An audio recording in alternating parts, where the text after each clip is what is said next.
Everybody, welcome to Stack Your Points. Thanks for watching and listening. And this is the Friday Q&A segment. So your questions, we answer them, sometimes up to an hour, sometimes it creates its own episode in and of itself. So if you have questions, always feel free to drop them on the YouTube channel or email us at stackyourpoints@gmail.com. But we hope you enjoy this week's Q&A session. Thanks for watching and listening. Welcome to another episode of Stack Your Points. As always, I'm Matt from the Matt Clausen YouTube channel, joined this week by Tariq from Reek's Rewards. How are you, Tariq? I am good. Had a pretty good weekend. Enjoyed some good time, even though it was a busy weekend. But, you know, it's Monday night, recording night, and I'm locked and loaded, ready to go. Absolutely. We're also joined this week by Mike from What's the Points. Mike, how are you? And tell us a little bit about your channel. What's up, Matt? Thanks for having me. Hey, Tariq. Yeah, my channel is fairly new, and you know, I called it "What's the Points" because I'm trying to have a little bit of a critical take. You know, kind of cut through the hype, cut through the marketing. But you know, that said, I'm not immune to it either. So you know, just trying to keep this hobby, you know, helpful. Helpful from a financial perspective, but also to keep it fun and interesting and creatively. Engaging. Definitely. No, a lot of your videos, the ones that I've been able to watch, have definitely been good thinkers for me to kind of chew the cud on that one, on some of those topics. But definitely check out Mike's channel. What's the Points? Now, just a programming note: RJ is currently out this week. Last minute thing, it happens. We may or may not have Lonnie join us. If he pops up, hey, great. If not, we're going to move over to our viewer questions. We have a couple questions to cover. Our first question comes from KeyKeyAdventure, who asks, what would your favorite fictional character, it can be from a movie, TV show, game, comic, manga, anime, whatever, keep in their wallets, and what would their go-to card be? So, Tariq, your favorite fictional character from any genre of fiction, any medium of fiction, keep in their wallets, and what would their go-to card be? So, for my favorite character, I had to use a little bit of more hypothetical on this because I'm going to put this in a situation in the land of the Boondocks where Riley Freeman is old enough to hold a credit card. And knowing young Reezy, type of person that he is, I just know he is going to flex. He's just going to flex. And so I know his go-to card is going to be the American Express Platinum card. Why? Because it has that perceived level of luxury, prestige, and flex.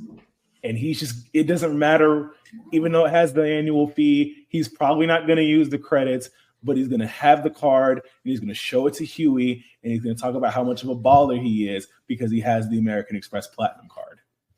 I also think that he will be a sucker and get the luxury card black card because it is a black card, because he won't be able to get the Centurion card, but he's going to flex and say he has a black card.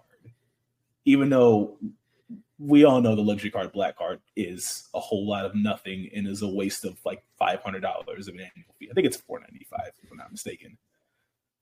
And you know what? For good measure, he might actually get one of the two, either the American Express Gold, or if he's dumb enough, probably the luxury gold, depending on how he's feeling on a certain day. But he's only getting the cards that have a perceived sense of luxury and prestige, and just to say he's got a gold card, a platinum card, and a black card. Why? Because that's just how young Reezy, that's just how he works, that's just how he is, and he likes to flex. Interesting. Okay. I would hope that he would learn a little bit more than grabbing the luxury cards, but you know, knowing the character, I could almost see it. Mike, your favorite fictional character, what do they keep in their wallet, and what would their go-to card be? So there's a show on Apple TV called Silo, and the lead character on there is I forget the actress's name, but her character's name is Juliet, and she's an engineer slash reluctant revolutionary, and so she has to do everything, absolutely everything herself that you can think of, and so for her, she just needs a tool that will work in all situations.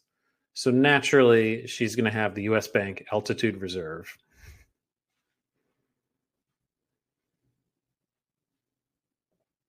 Solid product placement, especially with Apple and Apple Pay and the 3 times points and 3% cash back. Oh, I didn't even think about that. That's funny. Yeah. Hope you're listening, Tim Cook. I'll send you my address later.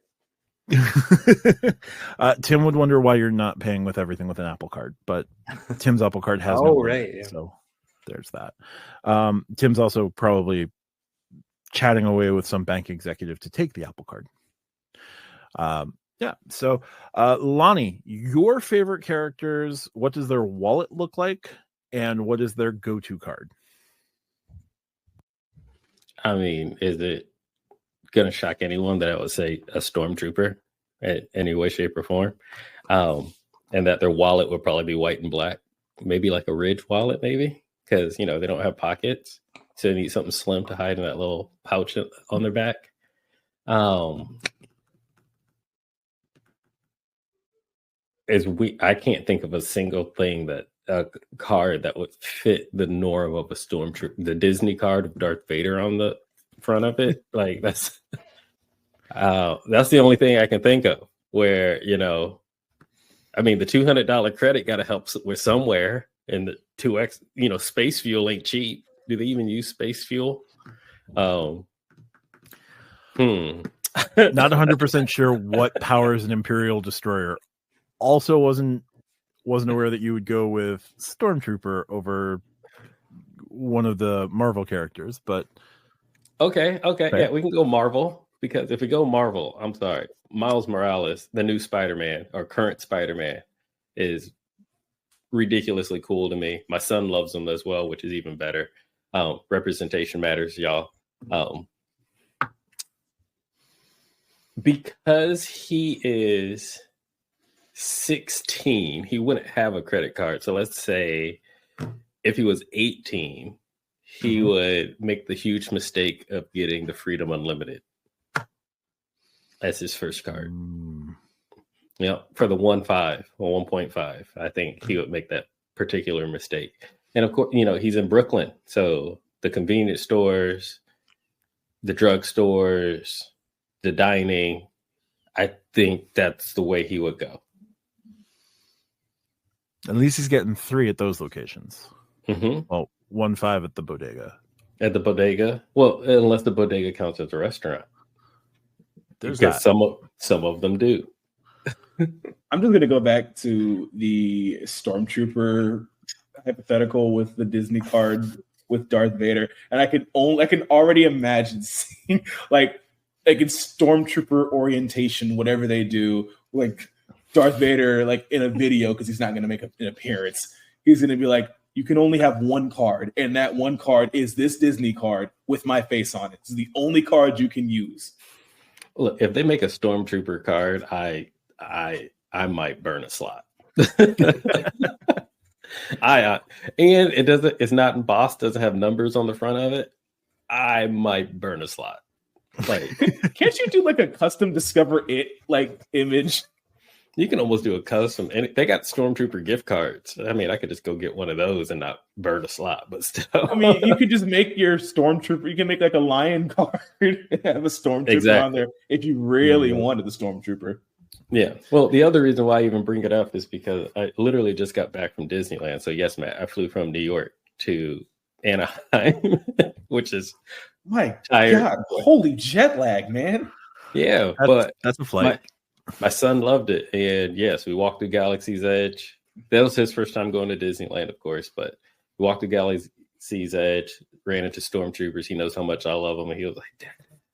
And, you know, he was so excited to see him, which just lit me up. I was just over the moon. And he gave Kylo Ren a fist bump. He was trying to use That's the force on him, and my son just like, no, fist pump. At least they roll with it. Your son is immune to the force. That's all it is. He's the next. Or at least the chosen one. dark side of it. Not enough midichlorians. Not enough midichlorians. Yeah. And FYI, y'all can fly across the country and go to Disneyland and hotel all on points. And I'm a product and proof of that. The entire family, we didn't pay a dime. We already just used our points. Nice. All right, so my favorite In Legoland. fictional character. Ooh, very nice. Danish bricks of torture. Danish plastic bricks of torture. There we go. All right. So my favorite fictional character, what do they keep in their wallets and what would their go-to card be? Well, let me tell you something right now. Josh Lyman doesn't know where his wallet is half the time. Josh Lyman is pretty sure he may have it in a pocket somewhere, but Josh Lyman doesn't have his wallet most of the time. Donna may or may not be keeping it. He may have left it at an ex-girlfriend's house. We don't know. He's just running around DC with or without a wallet. I'm just going to say this right now. He doesn't know where it is. On the rare occasion that Josh does have his wallet, Josh only has one credit card. Josh has only ever had one credit card because Josh hangs out with the elite. Josh needs to prove himself to the elite at all times. Josh doesn't care about the annual fee on this card. Josh misuses this card all the time, but Josh has the American Express Platinum card, not to show off, not to be the guy who's only going to get 1 point per dollar at the restaurant. Josh ends up with this card because Josh knows that every senator he talks to has this card, every representative he talks to has this card. Toby's hiding this card. President Bartlett may or may not have this card. The President Bartlett's not allowed to touch money anymore. Josh has the American Express Platinum card, not because it's the best card for him, not because it is the best card for his everyday use, but because Josh knows that everyone he interacts with has this card, and therefore he must have this card. Doesn't know what the perks are. Doesn't know that he could sit in an airline lounge. Isn't aware of he doesn't even know what I'm blanking on the weird exercise credit that you get on that card. 300. He doesn't know what an Equinox is. Yep. Just got there. He doesn't know what Equinox is. He could care less about your digital subscription credit. He doesn't know about any of that. Josh just holds the American Express Platinum card because he talks to senators who have it, and he wants to be in that circle. Josh is the average American Express card holder. Yes. Josh also has no idea how to use his points. Josh doesn't know how many points he has. Josh makes sure not to know any of this. Josh does not care. Josh is just there to impress Senator Blankenfold or whoever. Triplehorn. There we go. You know I watch way too much West Wing. But there we go. Our next question comes from Key and Kiki from KeyKeyAdventure, who asks, how do you each plan for any holiday travel? How far out do you book arrangements, and any general tips? Lonnie, of the most frequent flyer of any of these Stack Your Points hosts, how far out in advance do you book? How do you plan your holiday travel? I know you have December time is sacred time for you. How's it go?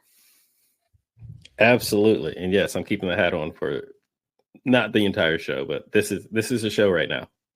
This is the show. My Pluto hat, actually my son's Pluto hat, but we both like Pluto. So this is a show now.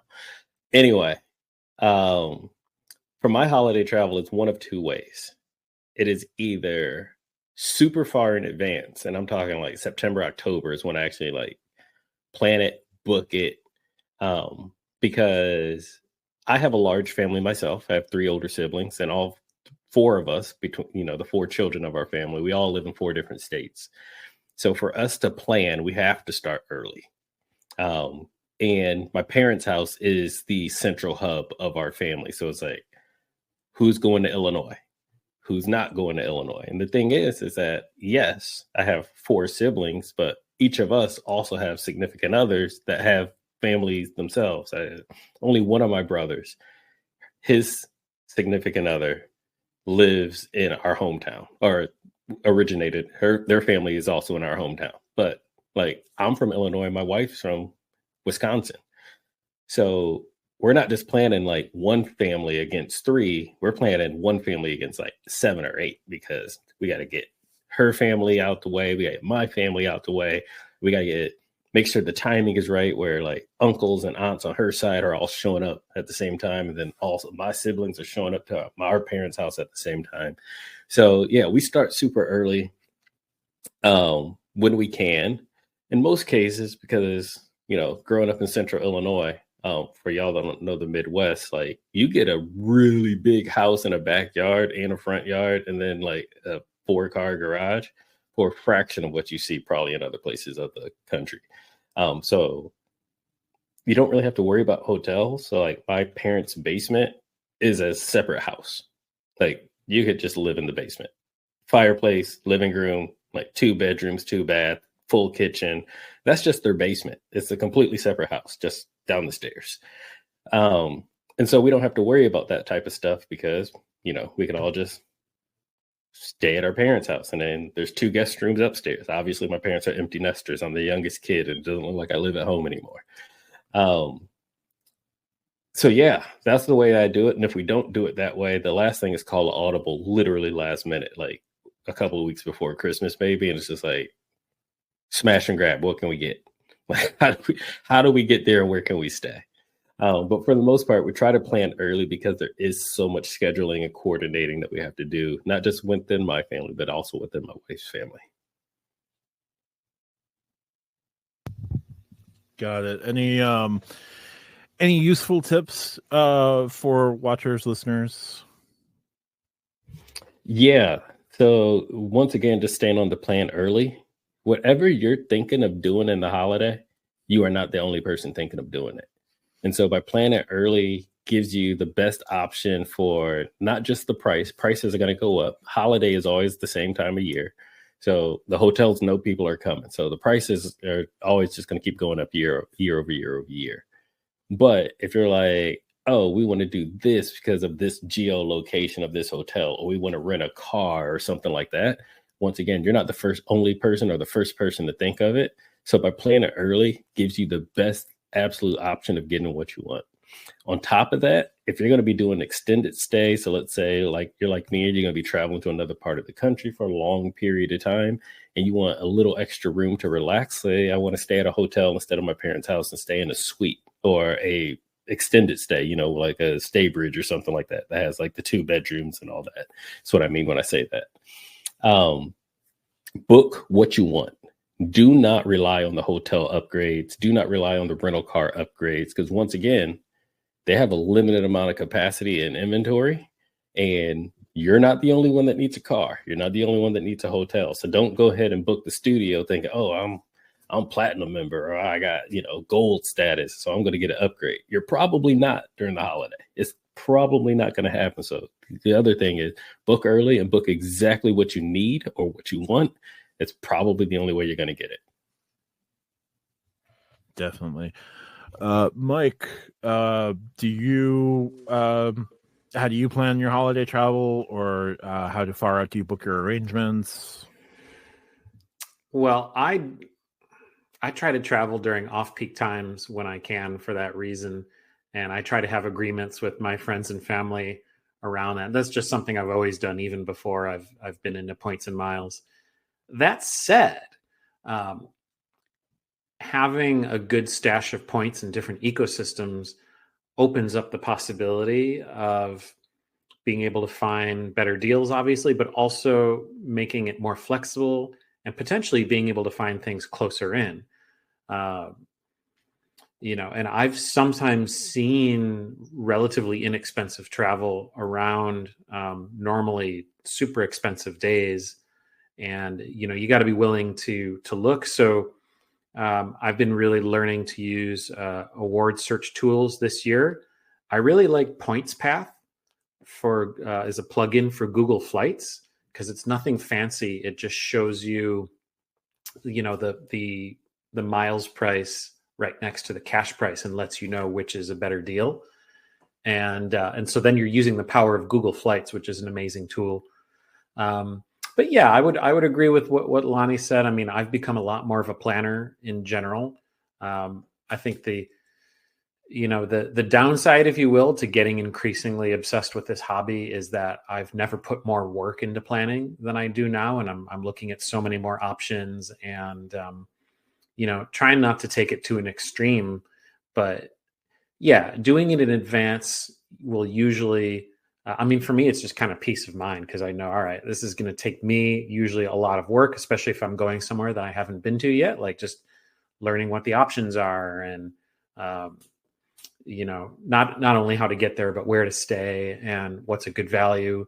And, so to that end, book things that are refundable or changeable is another big one. That's another reason I like points and miles, is that at least with domestic airlines. And I think that if we're talking about holiday travel, I'm also assuming that we're probably, unless we have a lot of family abroad, that most of us are probably looking at domestic travel. And I think domestic travel, it's become kind of a specialty of mine, not because I want it to, but just out of necessity. And, there's not as many, it's harder to make these like really exciting YouTube videos about, I got 87 cents per point on this like Delta One, da, da, da, da, da. Like, you got to really temper your expectations for what you're going to get with domestic travel. But that said, if you're willing to learn the game a little bit and be patient and book in advance, I think that really can open up your options. Let me just say to anyone who's ever found an 87 cent per point redemption, please let me know as soon as possible. I want to do that. Tariq, how are you approaching planning holiday travel as someone who's just starting this journey and becoming the planner and the booker of arrangements?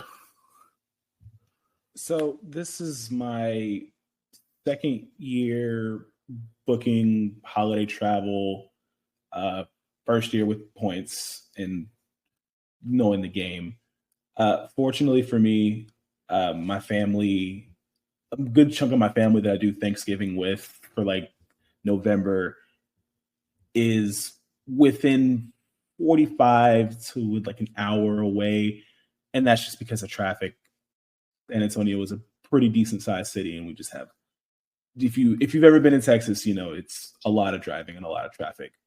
So I don't have to worry about booking a hotel or booking flights for that. And another good thing is my girlfriend's family, who I will just call my in-laws for the remainder of this video and from going forward for obvious reasons. They're about, I think, 2.5 hours away from me. And with that, I try to alternate between Thanksgiving and Christmas so I can spend the time accordingly, because my in-laws are going to be my second family eventually, and I want to get enough time spent with them as well. So with that, I booked Christmas hotel with sign-up bonus on my IHG Premier. I booked that, I want to say like 3 months in advance. Booked it back in like September, if not August. I can't remember exactly. But as soon as I hit the sign-up bonus, I booked the points in the stay. And fortunately, with IHG had like this 25% cyber sale. And even though I'm doing Thanksgiving with my family, the weekend I'm going to go spend some time with the in-laws. So I was able to snag a decent deal on a Holiday Inn in the city that they're in. So I always say look out for the deals.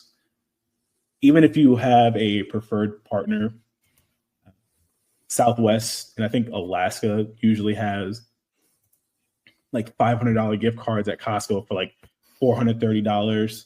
So if you fly Alaska or you fly Southwest, or you can fly cheap, that's a good way to get a discounted flight. Checking whether it be Rakuten or whatever shopping portal you may use to go get some cash back when you're going to book travel in advance, whether it be booking direct is a good thing as well. And like Lonnie said, book early. Everyone's going to be traveling. You're not going to be the outlier anomaly that's going to travel on December 22nd. No, everyone's going to be traveling on whatever day it is. So book early, book what you want. I just booked the standard room because I'm okay. I may or may not get an upgrade because the city that I'm going to may not see that many IG platinum members, but I'm not expecting a room upgrade. I booked what I want. I'm booking comfortably. I'm going to be there for 2 nights. And then the other hotel, 4th night free. I got IHG, Holiday Inn Express breakfast, which is one of my favorite hotel breakfasts. And it's comfortable. So that's all I got for that. Fortunate enough to not have to do much traveling. The most I'm driving is like maybe 100-something miles to go see girlfriend's parents, like 2 hours north of me. Got it. For me, I also have not had to do significant holiday travel over the years, but I would follow the same tips as my co-hosts and Mike have intimated. Book early, book something cancelable if you need to cancel it. Book what you want is probably one of the biggest things to take from this. Like if you want to sit in the big seat up front, book the big seat up front. I'm not saying that specifically to Spirit, but if you want to sit in that more comfortable seat, book the more comfortable seat. Get that as early as you can with your points. Make sure you can cancel on it if you need to cancel on it. For hotels, as Lonnie said, book what you want. Don't expect the upgrade. Couldn't have said it better myself. How far out? Book as early as you need to. That's the best I can give you. So we're going to move on to the next question. The next question actually comes from Discord member Jason S. Change the question from what I mentioned in pre-show. You'll just have to find out later. They ask, say you are a young family of 4 that has kids in elementary school. Over the summer, you typically take a long road trip and visit some out-of-the-way places and big cities. If you could recommend one credit card to put all of your spending on to help this family get a little bit more out of their traveling, what would it be? So, since I called the late audible on this question, I think one of the safest cards that you could pick, I'm going to go with an absolutely safe card here. That card is going to be the Hilton Honors Surpass card. Ooh. $150 annual fee, 12 times points at Hilton. So if you're going to book Hiltons along the way for your trip, and you're probably going to be looking at lower tier Hiltons on a road trip, so not much higher than the Hilton or the DoubleTree. If the cash price makes more sense, go with the cash price there. You're going to earn at least 12 times points for that. With the gold status on the card, you're going to actually be earning somewhere around 26 times points per dollar with the extra bonuses that kick in. My math might be wrong, and if it is, please let me know in the comments. I'm just doing this off the top of my head. $150 annual fee. You can rent the car and have the national executive status help with that. Or you can take that national executive status and status match over to the rental car issuer of your choice and get status with them to upgrade the card to make your spending with them a little bit easier. You're not going to get points on that travel except for the base 3 times earning points. If you do any online shopping in preparation for this trip, 4 times points on the online shopping.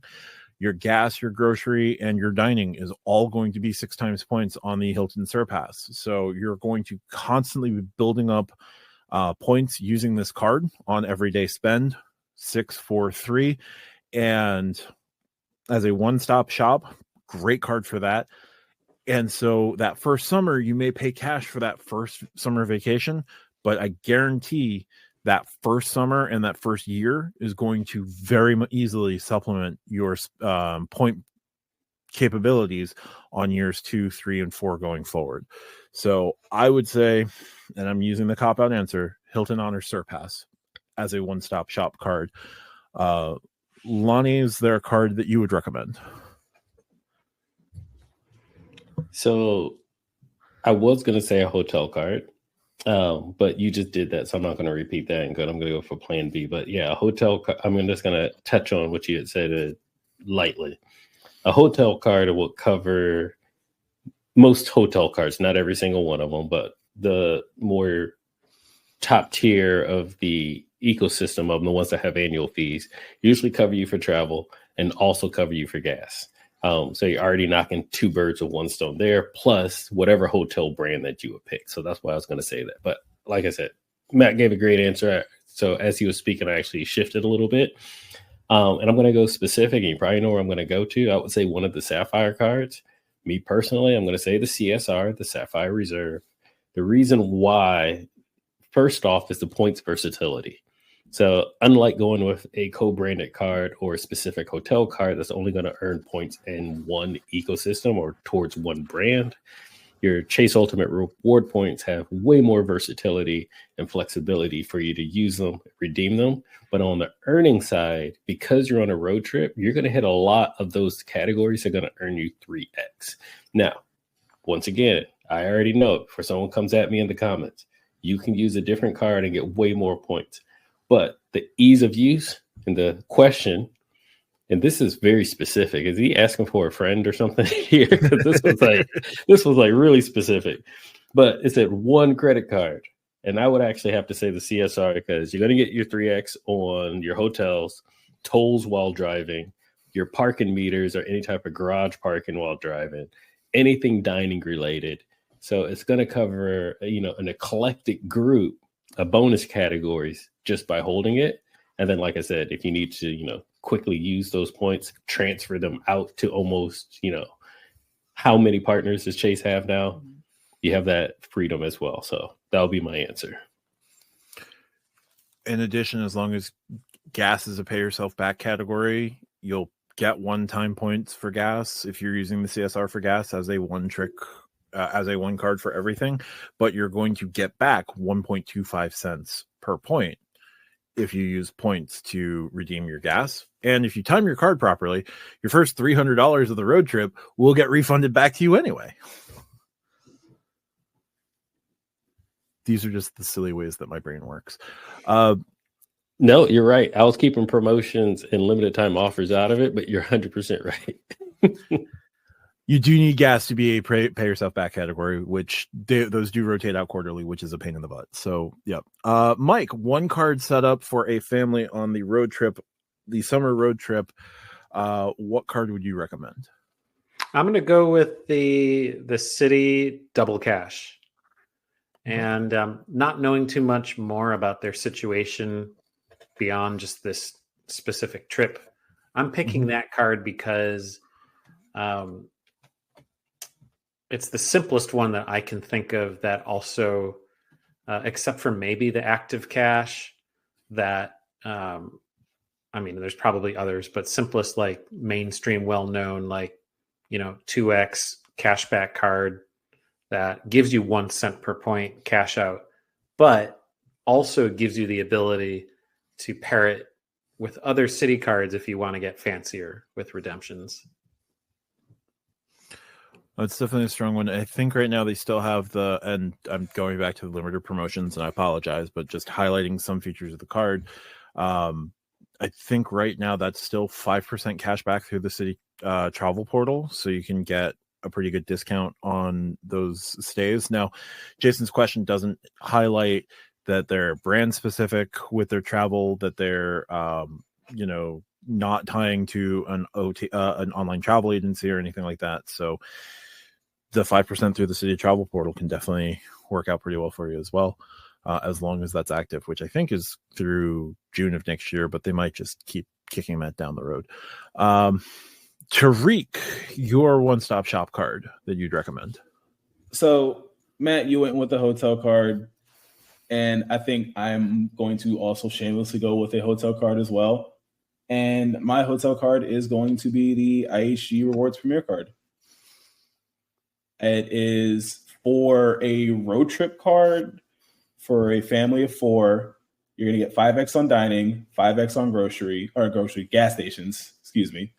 So that's going to cover your IHG points there. Book an IHG hotel stay. You can find a Holiday Inn for relatively inexpensive, and they're always on the road. So that's going to be up to 26x. What's 10x for the card, 10x for just staying at a holiday or staying at an IHG property, and then 16 because you're a platinum member, because you're going to get platinum status with IHG. And it's a $99 annual fee card. You get the 40,000 point, up to 40,000 points for the free nights or certificate that you can redeem. And all in all, you get 3x on everything else. So for whatever random catch-all purchases you need, you get 3x IHG points. And if you're booking with points, you're going to get the fourth night free. So if you're staying at a city for a considerable night, you pay for 3 nights in points, and you get 4 nights. And the platinum status is pretty solid. And then something that they recently added that IHG did is 20% on reward purchases. So if you haven't just, whether you're an IHG member or a gold member, or whatever the status is, go back to a few episodes where we talked about IHG. If you have IHG Platinum, you're going to save 20%. You're going to spend 20% less points than your basic IHG member. So, not to mention the other benefits, TSA PreCheck, credit, United Travel Bank. It is a really good all-in-one hotel card that even me as holding the business, I plan on getting the personal just because there is a good amount of value in having the card just for the certs for me. So with that is probably like my favorite hotel card out of all of them. Obviously the Surpass is a good one. Bonvoy Boundless. Don't get Bonvoy because you're only going to get silver. Don't get any Bonvoy card. Just the business. I think pound for pound, especially at the $95 to $99 annual fee range, that IHG Premier card is the best one out of the big four, being Marriott, Hyatt, Hilton, and IHG. So that is my choice. Get the IHG Premier. It's the ultimate road tripper card, in my opinion. Hey, 2 quick follow-up questions for you guys. I know we've got a lot more to cover, but so Matt, you just mentioned if you are going to get a Bonvoy card, get the business card. I'm curious on that, and just in general, this was an interesting thought experiment because I've genuinely never thought of using a hotel card for any category spend. It just hasn't crossed my mind, but these are a couple of interesting examples. I'm just trying to imagine outside of just this question that we answered. Like, can you guys think of when, if you have a diverse set of cards in your wallet, that you actually would choose to use a hotel card on categories? So for me, if I were to get the Surpass card, and I hold the Hilton Honors card, which the Hilton Honors card, the basic one, I would put as a honorable mention as a 1-card shop for this thought experiment. The other 2 honorable mentions I do are airline cards, and this is going to sound weird, but the Delta Platinum card would be one, and then the Chase Aeroplane card would be the other. The Aeroplane card, just because all your travel right now through the end of next year, at minimum, you can pay yourself back all the travel that you did with using Aeroplane points at like 1.635 cents per point or something like that. It's 1.25, but there are Chase bonuses and stuff like that. So you have the opportunity to pay yourself back the points using points. So your redemptions will vary. As for your questions, Mike, the personal cards, with the exception of the Brilliant, all have various caps on how much you can spend per category before it drops. I just don't like the setups on the Bountiful and the Bevy. I don't like the setup of the Boundless. And the Bold is interesting to an extent, but and then you get into the cards that you can no longer publicly get, which would be the $95 Bonvoy card from American Express or the Ritz-Carlton card. The Ritz-Carlton card would be worth the wait, but I don't know. The Bonvoy business card is the only one that doesn't have a cap on any of the spending categories. It gives you Marriott Gold, which it's the cheapest path to get Marriott Gold. It's not capped, and you can utilize, if you can leverage the 7% discount that the card can offer you, you can come out pretty okay using cash, doing the cash buying for the hotel in question. Yeah, for me, to be completely honest, Mike, my new favorite catch-all card is my IHG Premier card. I use it more than any standard catch-all or definition of a catch-all, like a Freedom or Venture X, or anything that gets like 2x or 2% back or 1.5, anything like that. I'll go with my IHG card now. Yes, it gets 3x IHG points on the all other purchase categories, but it gets that 5x on anything coded as travel. And if you're familiar with Chase, literally almost everything codes as travel with Chase, 5x on dining. And then of course, even if I use it at a hotel that's not IHG property, it still gets that 5 because it counts as travel. And if I do stay at an IHG property, I'm now bumped all the way up to like 26 points per dollar. Now, the reason why I say that is because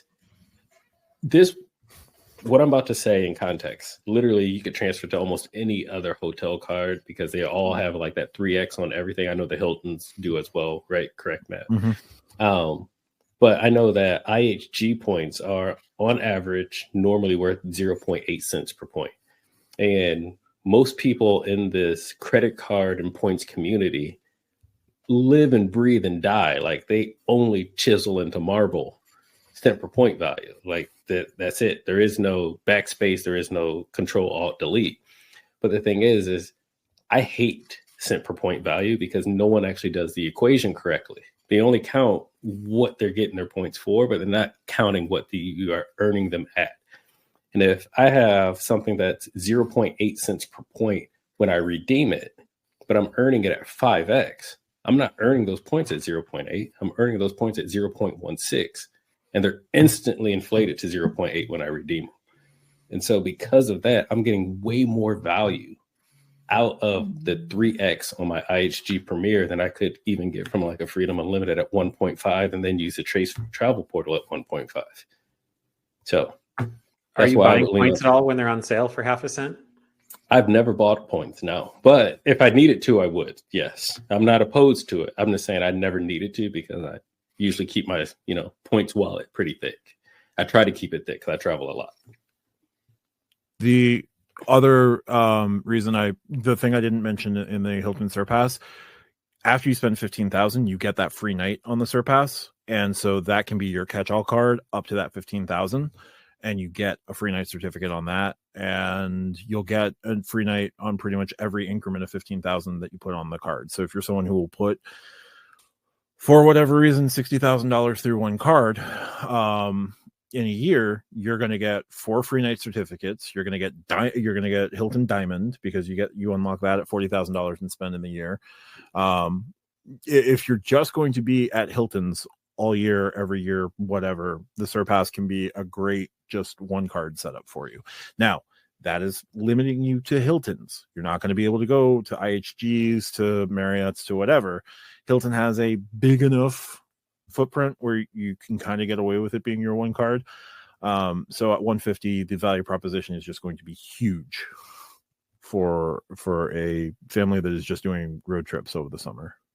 All right. Well, since you said that, man, now I got to do one more follow-up on this because this is hitting close to home. I'm finally opened up a 5th credit card spot on my Amex roster. And, with the caveat that I'm usually in pop-up jail on personal cards, unless the one time I got around it recently was this summer. There were some elevated offers on Hilton cards, and particularly Doctor of Credit was circulating a no lifetime language offer on the Hilton Honors card, which was known to help bypass pop-up jail, which it did for me. So here's the thing. So I've got 4 cards, and right now 2 of them are Delta. I'm probably going to get rid of at least one, maybe both of them. So we'll see.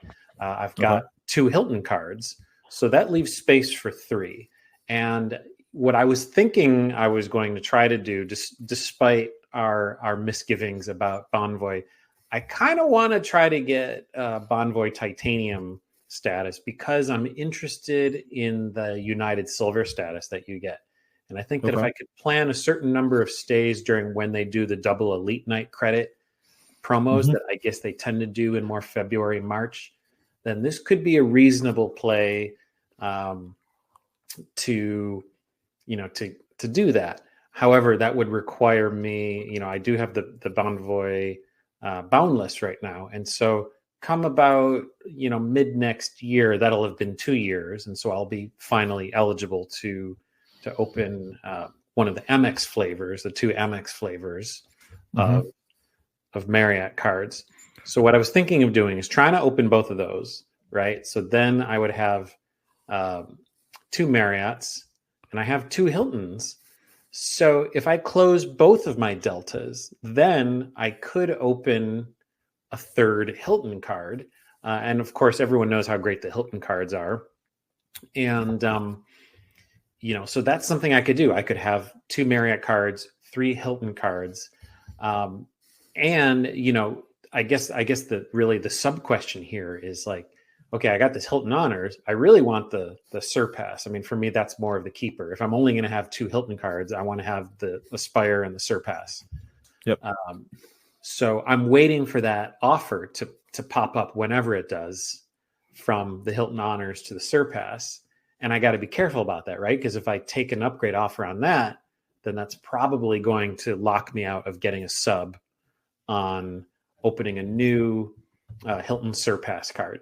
So any quick tips you guys have on, making my hotel card setup even more complicated, I would appreciate it. Okay, so you've got the Boundless. So the 2 Marriott cards, I'm assuming, would be a Marriott Business and then the Marriott Brilliant, just to make your life a little bit easier. If you do both of those, you can get rid of your Boundless card. Nice and easy. Or just turn it into a bold. And the reason I say that is the Business is going to give you 15 nights on the card. The Brilliant is going to give you 25 nights. So you're going to get 40 nights. You only have to spend 35 nights at a Marriott to get Marriott Titanium. So if you're going to do the double nights, that's 15, 17, that's 17, 18 nights. If you're able to book everything in that double night period. Cool. That you can carry both that way. Hilton. So you hold the Honors, you hold the Aspire. I have an upgrade offer on my Honors to go to the Surpass. I don't have an offer to go up to. I'm told I could request an upgrade to the Aspire, but they're not offering me anything for it. So no. 1 second. I would just wait for the next elevated Surpass offer, honestly. If you can get one with 130 plus a free night, or 170 plus a free night, or whatever, something plus a free night, wait for that. If you really just want to go up to the Surpass because of the spending power of the Surpass, because you already hold Hilton Diamond, take the upgrade offer if it's anything above 50,000 points. Because if you're offered an upgrade of like 100,000 points, why not? That's like 30,000 less than the sub. You're going to have to do way less spending to do it. You don't have to use a card slot. You don't have to worry about like chase marketing nonsense. That would just play way more into what you're looking to do. Again, I don't know, like they target their offers. Like I can't tell you that, oh, you're going to get 100,000 point offer, but way works best for you.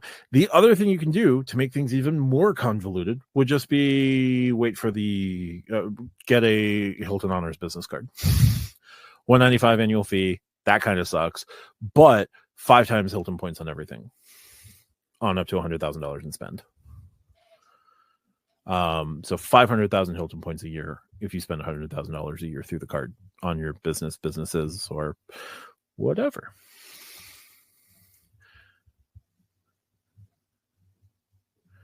Tariq, Lonnie, anything on those? No, because you cut that up way more than I ever could. And I was over here taking notes as he was talking, and I got lost behind. And then he said United Silver status. Like, hold on, wait. Why do you want United Silver status? Like, just don't stay 35 nights to get titanium for United Silver status. Just go take a trip across a pond and back, and you'll have gold status. Just get that out. Silver status doesn't really give you anything, so don't go run over here to get silver status, because you're still standing in the exact same spot with United with silver. It's Yeah, so unless low you- on the totem pole that you're not Unless getting you anything. really like Marriott's, and then like sure maybe, but yeah, I don't think that's worth it. I'm pretty sure you can find like a United Club sign up bonus that gets you like 4,000 PQPs, and then plus the spend, and then like boom, you have United status. Mm-hmm. Or alternatively, and this is me just being me, you could go the Chase Aeroplan card route, hit the requirements for 35K, because Aeroplan 35K is equal to United Gold status. That is correct. Yeah. Once you hit Star Alliance Gold, you're basically United Gold as well. Yeah. Oh, okay. Wait, sorry. Could say how do you get the 35K status again? I don't remember the exact details off the top of my head. I'm sorry. But you follow the requirements on it. There's a certain spend threshold on the card. So there is a spend threshold, whatever that is. Please chat, let me know. Or so if you're using the Aeroplan card is a catch-all, you could do that without having to go way out of your way and do something silly. Okay. Interesting. Okay. Yeah, you don't always have to status match to the hotel, to the airline. You can leverage the airline alliance to your benefit. All the more reason to keep gardening. Yeah, I still got another year till I get under 524, and I kind of need to do it because I want to get that Southwest Companion Pass again. That's been absolutely essential for my P2 and I. So pulled up the Aeroplan card for that. At least you'll start off with that 25K status. And then if you spend 15,000, you'll keep the status for I think another year. And it's like 50K. 25. Oh, 50? Yeah, it's 50K for 35K status. So yeah, then it's probably not worth it. But in that case, grab a United card, do some United flying, and you'll hit gold status before you know it. Okay. So that's going to do it for questions. If you want to leave a question, please utilize the YouTube comments down below. We'll always get to them in time. You can also join the Stack Your Points Discord and leave questions there in the podcast questions section. And we also have a past questions so that you can chime in on past questions that we've answered with your own takes. So join the Stack Your Points Discord for that. And you can also email us at stackyourpoints@gmail.com. We will answer your question as quickly as we can. But that'll do it for questions. Thank you so much for